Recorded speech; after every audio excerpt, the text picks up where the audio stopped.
Olá, meus queridos, que a graça e a paz do Senhor esteja com você.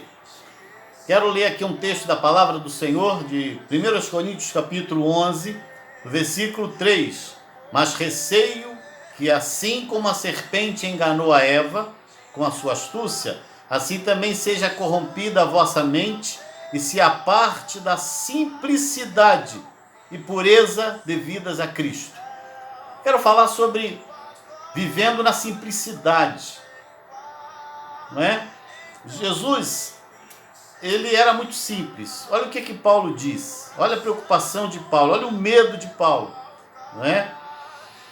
Receio que assim como a serpente enganou a Eva com a sua astúcia, também vocês sejam corrompidos na mente e se apartem da simplicidade e purezas devidas a Cristo. Paulo está fazendo uma afirmação e nós encontramos respaldo nessa afirmação dele nos evangelhos. Jesus era muito simples, não é? Desde seu nascimento, Jesus sempre foi um homem muito simples, com uma vida muito simples, não é? Quando ele nasceu numa cidade chamada Belém. José e Maria, não é? Uma cidade simples, Belém de Judá. Ao nascer, ele teve como berço o quê? Uma manjedoura, um estábulo que foi emprestado aos seus pais. Trabalhou como humilde carpinteiro com seu pai José. Escolheu como assessores. Quem foram os assessores de Jesus? Pessoas simples, pescadores, publicanos. Não ambicionou coisas materiais, nem mesmo os reinos da terra, não é? Naquela oferta que Satanás fez para ele no deserto. Jesus era muito simples, não é? O homem que queria segui-lo, o que ele diz? As raposas têm seus covis e as aves do céu ninho para si, mas o filho do homem não tem onde reclinar a cabeça. Sem teto, sem cama, sem travesseiro, ele nos mostrou o caminho da modéstia, não é? Da liberdade plena, da simplicidade. Nos ensinou que os pobres de espírito e não os ricos e presunçosos, não os líderes detentores do poder religioso que herdariam o reino dos céus. Não, ele disse que são os simples. Quando despediu os 70 discípulos, mandou que fossem simples como a pomba, não é? Nos deixou ensinos maravilhosos. Jesus era simples na sua maneira de ver as coisas, não é? Sua palavra, suas atitudes, seus relacionamentos com as pessoas mais simples da sociedade, queridos. Sua exortação veemente, não é? Que ele deixou sobre os religiosos, sobre a sua amizade com as crianças. Seus ensinos foram apresentados de maneira simples, compreensíveis. Jesus era uma pessoa muito simples, não é? Usou o lírio para falar de riqueza, uma criança para falar do reino dos céus. Jesus, ele viveu à margem daquela religiosidade luxuosa, pomposa daquela época. Ele preferiu se juntar a quem? Aos caipiras da sua época, gente humilde da Galileia, não é? Terra simples, terra rural, e desse cenário ele falou as mais ricas parábolas. Escolheu a manjedoura, não o palácio, Galileia e não Roma, o deserto, não o conforto, um jumentinho e não uma carruagem, a cruz, não o trono. Então, e por que Deus permitiu uma vida de simplicidade para o seu filho? Pensa comigo, porventura ele não tinha poder para dar a Jesus todas as coisas? Claro que sim. Mas Deus, ele queria nos ensinar que não importa quem você é, não importa o cargo que você ocupa, a sua vida deve ser vivida em simplicidade. E para isso ele deu exemplo através do seu filho, Jesus, né? Que é a personificação da simplicidade. A simplicidade de Jesus era tão marcante, tão cativante, né? Que ela impressionava, ela cativava pessoas de todas as classes sociais, fariseus, seduceus, zelotes, essênios, políticos, herodianos. Simplicidade tão forte que ela atraía, né, os desprezados, os publicanos. Essa simplicidade era tão grande que ela atraía os pecadores, os agricultores, os nobres, os príncipes, atraía os magistrados. Todos eram contagiados por se depararem com a simplicidade em pessoa, Jesus. Os primeiros crentes também eram simples. Eles entenderam a mensagem de Jesus e eles também eram simples. No livro de Atos dos Apóstolos, nós vamos encontrar uma igreja simples.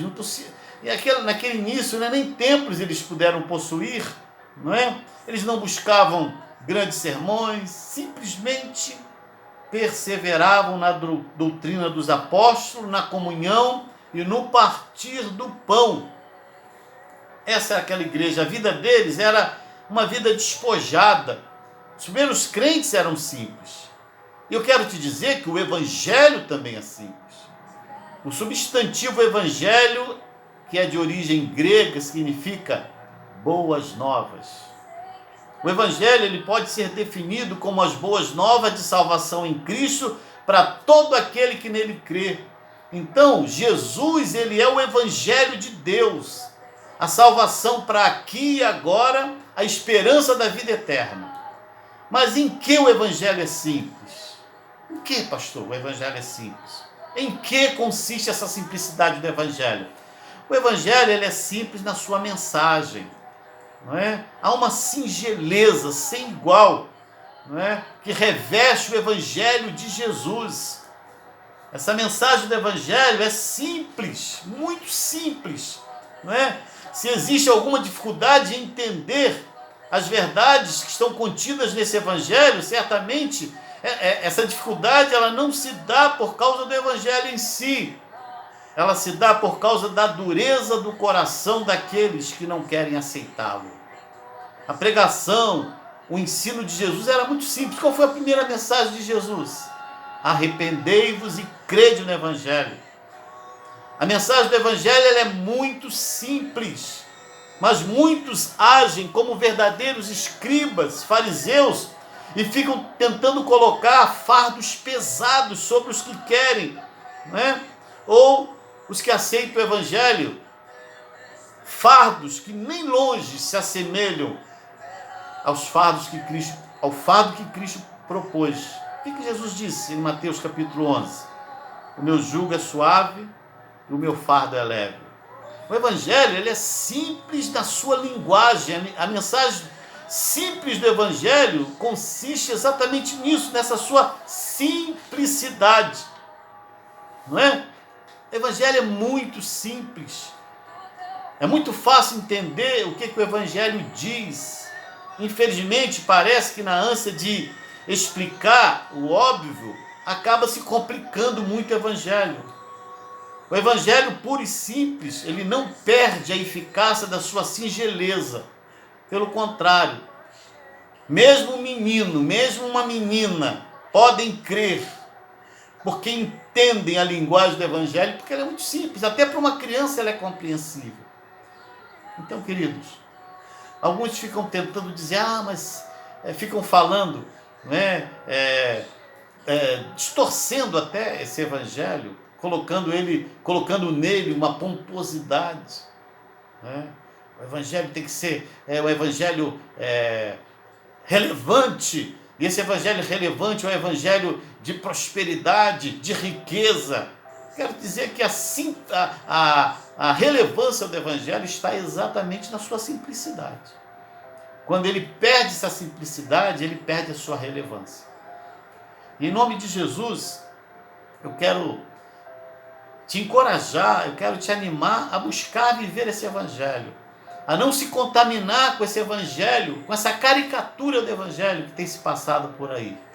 O evangelho destituído dessa simplicidade de Cristo. E quem está por detrás disso é Satanás. Olha o medo de Paulo. O meu medo é que assim como a serpente enganou a Eva, vocês também sejam enganados e vocês percam a simplicidade do evangelho de Cristo. Vivamos esse evangelho. Vamos a isso? Esse evangelho simples. Evangelho de Cristo, evangelho real. Que Deus te abençoe, que você viva esse evangelho. Vamos viver esse evangelho? Vamos orar? Que Deus nos livre dessa artimanha de Satanás, de nos afastar dessa simplicidade do evangelho de Cristo. Oremos. Deus querido, em nome de Jesus, tem misericórdia de nós. Que nós possamos olhar para o exemplo de Cristo, alguém que viveu de uma forma simples e trouxe uma mensagem simples, que é a mensagem do Evangelho. Livra-nos, Senhor Deus, dessa ação satânica que tenta nos roubar, nos tirar dessa simplicidade do Evangelho. Eu oro em nome de Jesus. Amém. Deus te abençoe, querido.